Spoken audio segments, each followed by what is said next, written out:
Okay, here's my hot take. After 1 week of NBA basketball this season, my take here is the New Orleans Pelicans are legit and they're going to win 50 games this year.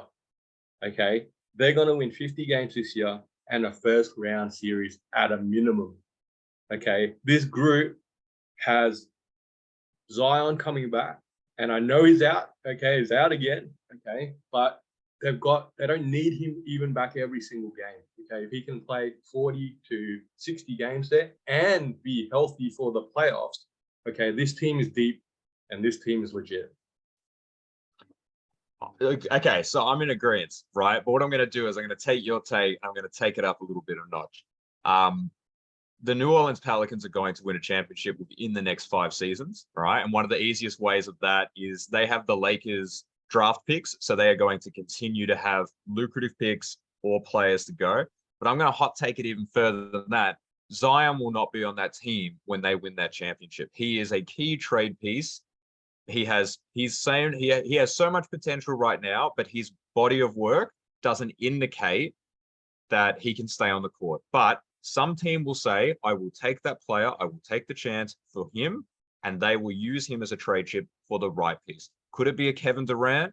Could it be a LaMelo Ball? I'm not sure, right? But they're going to be able to turn Zion into the compatible pieces to assist Brandon Ingram and McCollum and whoever else is running that team. You just last week had Charlotte trade away LaMelo Ball for some of the New York Knicks scrubs.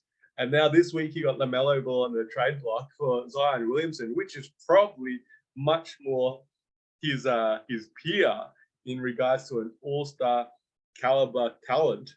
All right, and I guess I think that's definitely a extreme take, man. I think about Zion not being on the Pelicans. They just committed another 4 or 5 years with him on his rookie extension, and I think he'll get healthy.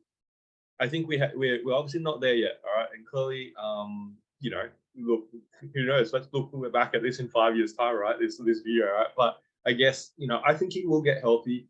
He might never be the sort of player that plays 82 games, but I think he'll be able to get healthy once he sort of puts in the work he needs to be the right sort of player that he is. Okay. I think, he came in, he was this sort of real explosive player, but he wasn't really conditioned to be that way. And they've slowly but surely sort of transitioned how his body is, I think, from what I'm observing. But, he's a bit of a unique player. There's no sort of, who's a comparable to Zion that's currently on a roster right now? There's no real comparable to Zion. His explosiveness and his size and his weight sort of thing, in that sort of package. So I think he will get healthy. Like I said, even if he plays 60 games per season, I think the Pelicans keep him. I think the Pelicans are legit this season to be really competitive, and obviously, for years to come here, long as they can sort of keep their pieces together. And like you said, make some smart picks perhaps with those picks they have, and hopefully some of that talent, develops. I don't know about Dyson Daniels. Maybe that's a different take.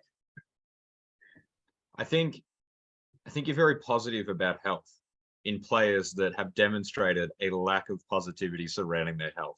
I don't know. You know what? Could be my own experience. I just feel like once you get on that treadmill and it's going downhill, it doesn't stop going downhill.